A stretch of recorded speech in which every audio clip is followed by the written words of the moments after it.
On poursuit avec notre deuxième chronique sur comment survivre à l'automne. Karina, comment on fait ça? En fait, comment apprendre à aimer l'automne? Tout d'abord, salut à vous. Alors, je prenais un latte avec mon amie Simone l'autre jour, puis on s'est mis à parler de l'automne.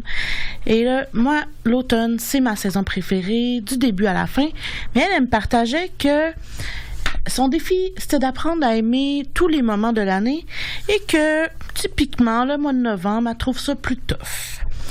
Donc, j'ai proposé de venir vous partager les petits trucs dont on a jasé. Puis, comme je disais tout à l'heure, là, les habitués de l'émission auront un petit écho avec ma chronique sur l'été. On reste dans la thématique des saisons. C'est cela. Alors, puisqu'on est là pour parler de l'automne, moi, j'aimerais ça commencer par dire qu'à peu près tout ce que je préfère dans la vie fit avec l'automne. Les bols de café latte qu'on tient à deux mains pour se réchauffer le bout des doigts, les orages qui servent d'excuse pour pas sortir en fin de semaine puis passer l'après-midi, le nez collé contre la vitre à compter les secondes entre le tonnerre puis l'éclair, puis à regarder les feuilles revoler partout, les petits Spider-Man puis les petites sorcières qui font leur collecte de bonbons le 31 au soir. Puis quand il reste des bonbons, les petits chocolats emballés individuellement, pas ben écolo, mais qu'on achète quand même parce que c'est quand même meilleur que de la tire Sainte-Catherine, on va se le dire. Tout est meilleur que de la tire Sainte-Catherine. En plus, c'est le début de la saison des agrumes, puis ça, j'aime ça. Souvent, le défi, c'est que, le mois d'octobre, c'est le fun, puis là, après ça, le mois de novembre, c'est gris, c'est terne, c'est déprimant. Puis c'est vrai que c'est pas évident.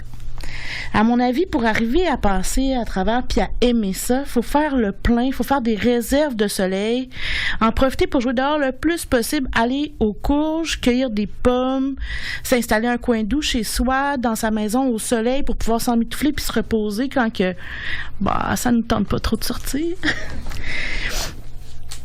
Puis faire le plein de couleurs, parce qu'en octobre, on a toutes les couleurs, parce que c'est la grisaille. Pourtant, la grisaille, ça fait ressortir les couleurs, alors pourquoi pas se mettre à la photo ou à l'aquarelle? Se concentrer sur le doux puis le beau, les affaires qui font du bien, c'est la saison idéale pour encourager, mettons, votre scène artistique locale en allant à votre soirée poésie préférée, en allant découvrir la dernière pièce de théâtre dont tout le monde parle ou s'installer à la fenêtre d'un café du coin puis lire un recueil de nouvelles. Les journées se font plus courtes, alors il faut prendre toutes les occasions de prendre l'air. Puis même si le vent risque de défaire votre brushing, un coup sur le trottoir, prenez une grande inspiration puis sentez l'odeur du froid qui s'en vient en laissant un rayon de soleil vous chauffer la nuque quand même. Se gâter à l'automne, c'est ce qui permet d'y prendre goût, d'en avoir du plaisir, puis c'est le temps, mettons, de faire des potages avec nos courges qu'on a cueillies, ou des tartes avec nos pommes, de se faire des breuvages d'automne comme des London Fog, puis de pratiquer notre latte art. C'est le temps aussi d'aller au club des gâteaux. Que c'est ça, le club des gâteaux, que tout le monde me dit? C'est l'initiative d'une de nos amies, Élise, qui trouvait que l'automne, tout le monde restait chez soi, puis que les seules activités sociales tournaient trop souvent autour de la consommation d'alcool. Fait que, elle a instauré une tradition, puis à chaque semaine, on va dans une maison différente. Puis la maison qui reçoit fait du gâteau pour tout le monde. Puis la semaine suivante, on change de maison. Chacun son tour. On mange du gâteau à toutes les semaines, puis on voit nos amis, même quand c'est froid et gris. Donc, l'invitation est lancée. Faites des clubs de gâteaux. Faites des clubs de gâteaux. Qui peut résister quand on se fait dire « Veux-tu participer à mon club de gâteaux? » En parlant de froid puis de gris, un de mes trucs préférés l'automne, vous pourrez le deviner, c'est de porter son swag d'automne comme ses tricots puis ses plus belles chaussettes de laine. Tricoteuse oblige.